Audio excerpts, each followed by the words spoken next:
Herzlich willkommen zum Blog Digitalisierung zum Anfassen.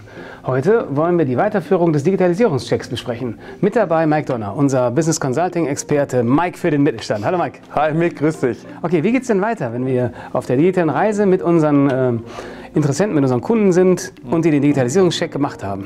Der Digitalisierungscheck ist erstmal Ihr erster Schritt in Richtung Digitalisierung. Wir nehmen also auf, haben wir im letzten Vlog besprochen, wo stehen Sie gerade und was ist Ihre Einschätzung zu Ihren Prozessen. Also wie digital sind Sie eigentlich in den Prozessen? Das können wir natürlich nicht so stehen lassen, denn wir wollen ja alle Gewinner der Digitalisierung werden. Das bedeutet, wir gehen im zweiten Schritt wirklich in eine Workshop-Phase. Wir nehmen Ihre Daten aus dem Digitalisierungscheck, überführen die in ein Toolset und besprechen in einem Workshop, den wir an wirklich einem Tag durchführen können, die ganze digitale Roadmap, die für Sie wichtig sind. Also das ganze Konzept ist so schlank gehalten, dass wir wirklich die Daten des Digichecks nehmen, gucken, wo sind sie gut, wo haben sie Herausforderungen, um dann zu schauen, was ist der Ist-Prozess und wie soll der Soll-Prozess werden, um dann Lösungen für diese Anforderungen zuzuordnen.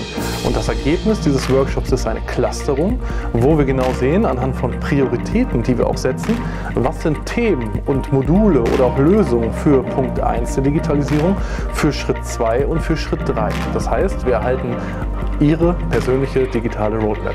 Digitalisierung zum Anfassen, oder? Richtig. Vielen Dank dafür. Tschüss.